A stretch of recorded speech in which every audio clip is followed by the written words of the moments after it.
जान नहीं है लेकिन फिर भी जीवित लोगों के काम आना है। मुझ मशीन का पुर्जा पुर्जा मानवता के काम आए, ऐसा कुछ नाम कर जाना है। इंसानियत के लाखों सालों के इतिहास में कुछ मशीनें ऐसी भी हुईं जिनके बटोरे हुए ज्ञान तथा जानकारियों के आगे हम उनके सदा ऋणी रहेंगे, एहसानमंद रहेंगे।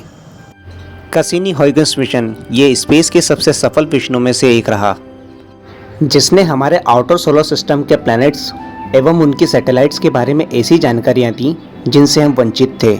यदि आप एक स्पेस लवर हैं, यदि आप खगोल शास्त्र को पसंद करते हैं तो स्पेशली ये वीडियो आप ही के लिए है, तो जुड़े रहिए मेरे साथ अंत तक।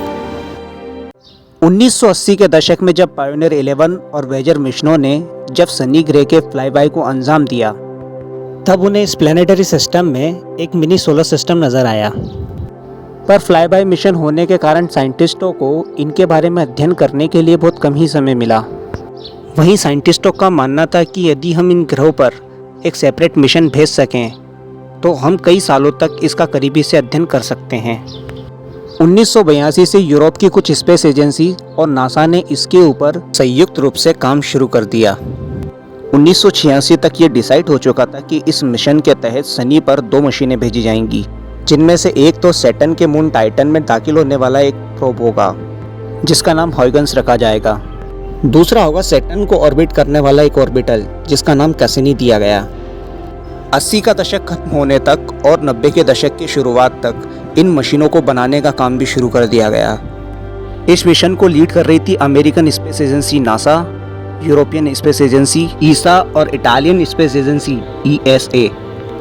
जहां नासा ने डिज़ाइन किया एक ऐसा ऑर्बिटल जो कि सैटर्न और सैटर्न के मून्स को स्टडी करने में सक्षम था। ये एक न्यूक्लियर पावर ऑर्बिटल था। वहीं यूरोपियन स्पेस एजेंसी ने एक प्रोब बनाया जिसकी चर्चा मैं आपसे आगे करूंगा।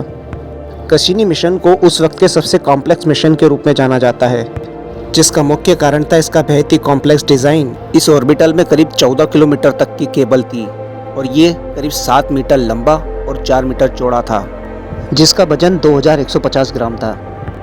वहीं हुयगेन्स 300-350 किलोग्राम वजनी एक लैंडर था, एक प्रोब था जो कि टाइटन पे उतर के उसके एटमॉस्फेयर का अध्ययन करने वाला था। फिर इसके बाद वो ऐतिहासिक दिन आ ही गया जब इनको लॉन्च किया जाना था। तारीख थी 15 अक्टूबर साल 1997।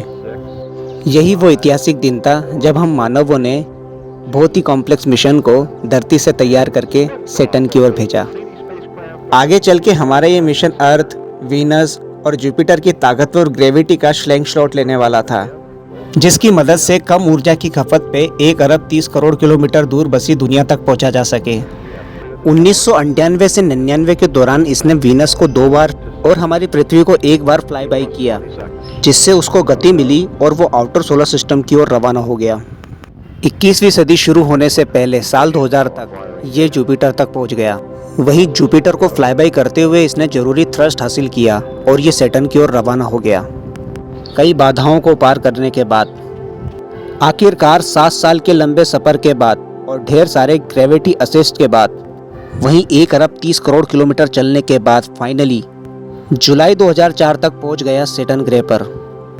इसी के साथ ही ये सैटर्न को ऑर्बिट करने वाला पहला आर्टिफिशियल उपग्रह बना। अक्टूबर 2004 में ये टाइटन से होते हुए गुजरा, जिसके बाद उसने टाइटन की कुछ तस्वीरें और टाइटन से जुड़ी कई सारी महत्वपूर्ण जानकारियां पृथ्वी पर भेजी। जिसके बाद दिसंबर 2004 में हुयगेन्स कैसिनी से अलग हो गया और सैटर्न के मून टाइटन की ओर अपना सफ़र शुरू किया। लैंडिंग के दौरान ही इसने सैटर्न के मून टाइटन के एटमॉस्फेयर का अध्ययन शुरू कर दिया। ये प्रोब इतना सक्षम था कि ये हार्ड सरफेस और ओशन दोनों भी लैंड कर सकता था। स्पीड को कंट्रोल करने के लिए इस पे पैराशूट भी था। तो आखिरकार ये सॉलिड सरफेस पे लैंड हुआ। एटमॉस्फेयर में दाखिल होने के बाद ही इसने तस्वीरें लेना शुरू कर दी थी टाइटन की। तस्वीरें इसने कैसिनी को भेजी और कैसिनी ने धरती पर। टाइटन पे मीथेन के बादल बनते हैं और बारिश होती है। यहाँ पे मीथेन बहती भी है लिक्विड फॉर्म में। 20 घंटों के बाद इसका नाता या इसका संपर्क कैसिनी से टूट गया तथा हुयगेन्स मिशन का अंत हुआ। कई महत्वपूर्ण जानकारियों और तस्वीरों को पहुंचाने के बाद हुयगेन्स अपना काम कर चुका था। भले ही हमारा साथ हुयगेन्स ने छोड़ दिया था, लेकिन कैसिनी का साथ अभी बाकी था। इसका मिशन तो अभी शुरू ही हुआ था। जुलाई 2005 में सैटर्न ग्रह के एक और उपग्रह इनसेलेडस की ओर हमारा ये ऑर्बिटल रवाना हुआ। रास्ते में इसने सैटर्न ग्रह के कई सारे मून्स की खोज की। सैटर्न यानी शनि के पास हमारे सोलर सिस्टम में सबसे ज़्यादा चंद्रमा हैं।